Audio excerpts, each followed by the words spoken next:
All right, everyone, settle in. Welcome to today's Explainer, which we are running as an exclusive executive boardroom pitch masterclass. I'm stepping in as your managing director today, and we've got a massive high-stakes client brief on the table, cracking the Cambridge AS and A-level computer science syllabus, specifically the notoriously tricky 9618 number systems. We're talking binary, denary, and hexadecimal. Now, these aren't just abstract numbers floating in the ether. They are the literal foundational language of the machines we are consulting on. But time and again, principal examiner reports, essentially our client feedback, flag this as one of the absolute most misunderstood areas of the entire syllabus. It's an area where brilliant students consistently leave capital on the table. So, today, we're taking a boardroom approach. We're going to demystify this brief, audit our current strategies, and equip you with the exact executive framework you need to walk into that exam and close the deal with maximum marks. Okay, let's dive into this. The central mystery of our client brief right off the bat is this. Why do so many highly capable, well-prepared students lose easy method marks here? To understand this, let me introduce you to two hypothetical junior consultants on our team. Let's call them Consultant Alex and Consultant Sam. Now, Consultant Alex is a technical wizard. Alex has incredible data points, can calculate base 2 to base 16 in their sleep, but has absolutely poor executive summary delivery. They just write down the final answer with zero working out. On the other side of the room, we have Consultant Sam. Sam is a highly persuasive speaker, uses all the right buzzwords, but completely lacks physical asset backing or case study evidence. Sam writes paragraphs of theory but never actually calculates the binary shift. When we look at multi-step calculations converting between binary, denary, and hex, the breakdown happens exactly where Alex and Sam fail, in how they process, structure, and document the calculation on paper. It's a failure of presentation, not just calculation. So, to ensure our academic portfolios remain flawless, here is our structured roadmap for today's masterclass. 1. The Number Systems Challenge. 2. Core Theoretical Principles. 3. The Procedural Framework. 4. Critical Analysis Skills. And finally, 5. Top Examiner Warnings. Section 1. The Number Systems Challenge. Let's uncover exactly why this area is so wildly misunderstood. Here's the hard truth of the consulting world and the exam room. You might think you have base 2 and base 16 conversions totally handled, but superficial breadth, it just isn't enough. To impress the board, mastery requires connected, conceptual understanding that is highly transferable. The examiners, our clients, are absolutely not going to give you the exact same textbook problem you practiced last week. That would be too easy. If you're acting like Consultant Alex, relying purely on rigid, memorized steps without understanding the why, you're going to freeze. You must be able to adapt your fundamental principles to completely new, unfamiliar problem context on the fly. Whether they throw a bizarre memory addressing scenario at you or a weird color code conversion, you have to pivot and apply the core logic seamlessly. Section 2. Core Theoretical Principles. Let's look at the strict compliance standards we need to hit. Now, what's really interesting about this slide is how it frames the exact cognitive domains Cambridge targets. Think of these as our non-negotiable compliance standards for any pitch: assessment objectives, AO1, AO2, and AO3. If we put Alex and Sam at an interactive wall display to debate their strategy, here's what happens. Sam loves AO1, knowledge and understanding, just listing the fundamental principles, but look closely at the next two tiers, application and analysis. This is where the big money is. You have to transfer those concepts to unfamiliar contexts, and you must use logical, structured, evidence-based reasoning. You need to prove exactly why a binary shift works the way it does in this specific architecture. The debate between our consultants usually ends here because they realize the assessment framework strictly prioritizes analytical depth over basic memorization. You can't just know the definitions, you have to deploy them strategically. Section 3. The Procedural Framework. This is where we shift from theory to our step-by-step methodology. Before we dissect this framework, I need to make a quick managing director intervention.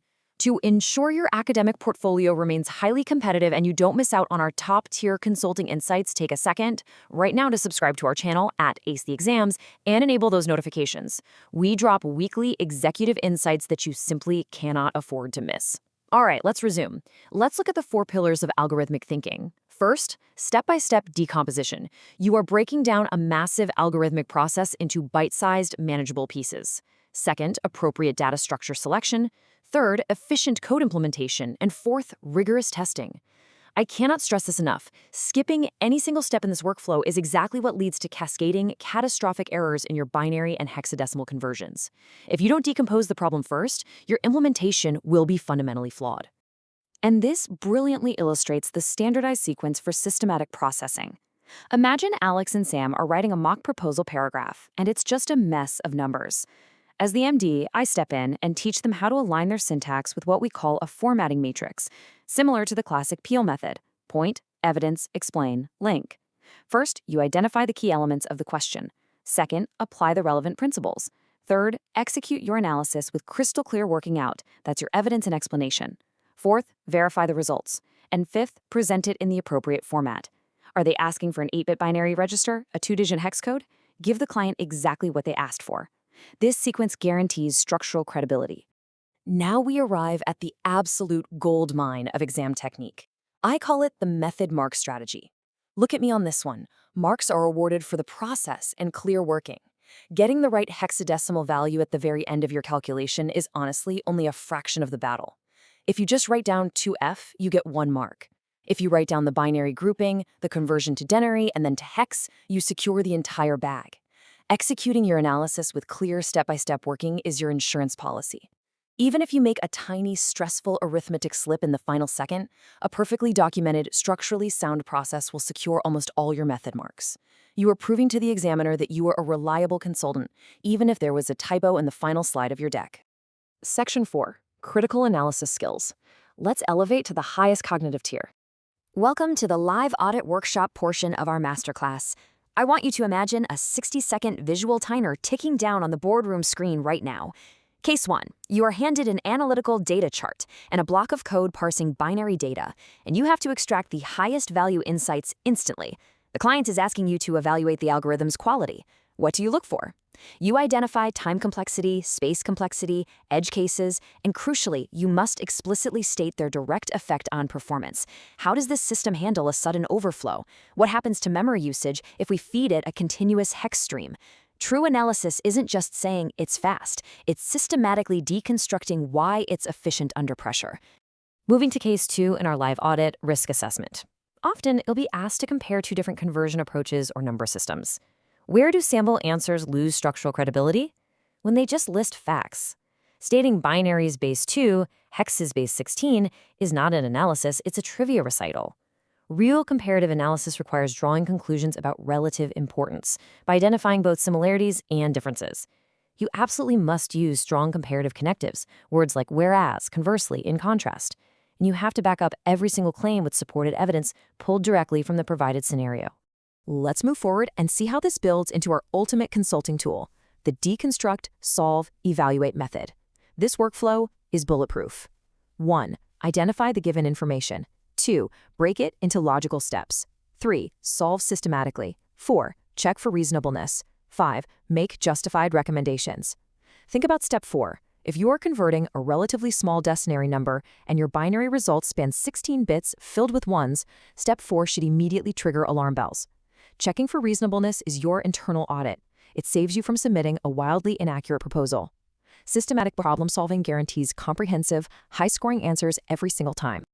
Finally, Section 5, Top Examiner Warnings, the climax of our explainer.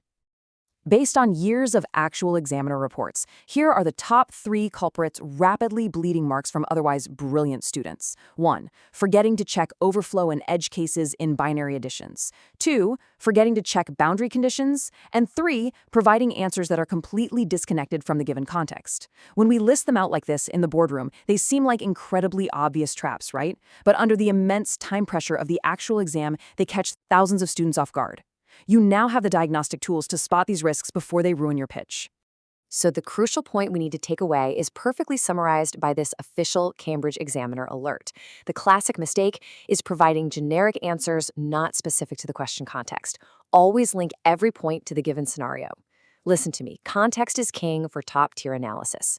If the exam question sets up a scenario about a robotic arm and an automated car factor using hexadecimal codes for its joints, your answer better mention the robotic arm. Do not just write a generic textbook definition of why hex is easier for humans to read. Relate it back to the engineers reading the diagnostics for that specific robotic arm. That is how you demonstrate true executive-level understanding. Now, as we wrap up this executive framework summary checklist, I know these procedural steps are a lot to retain. So here is a quick memory hack for your portfolio. Create a personalized mnemonic using the first letters of the key sequence terms we discussed today: identify, apply, execute, verify, present. Having a simple, punchy mnemonic will act as a cognitive trigger, reliably bringing this entire complex framework rushing back to your memory during the high-stakes stress of the exam room. Which leaves us with one final, provocative question to close the deal today. When you sit down for your next mock exam, is your answer going to be a generic, Consultant Sam-style textbook regurgitation? Or is it going to be systematically linked to the scenario context, fully backed by Consultant Alex's data, with crystal clear working out? I challenge you to take this executive playbook, apply it to your very next past paper, and watch your method marks skyrocket. Trust the process, structure your thoughts, and claim your absolute authority over the subject. Before we adjourn, here's my final call to action. Make sure you are subscribed to @AceTheExams, enable that notification bell, and drop a comment below telling me your current tier and target subject. Thank you so much for joining me for this masterclass explainer, and keep learning.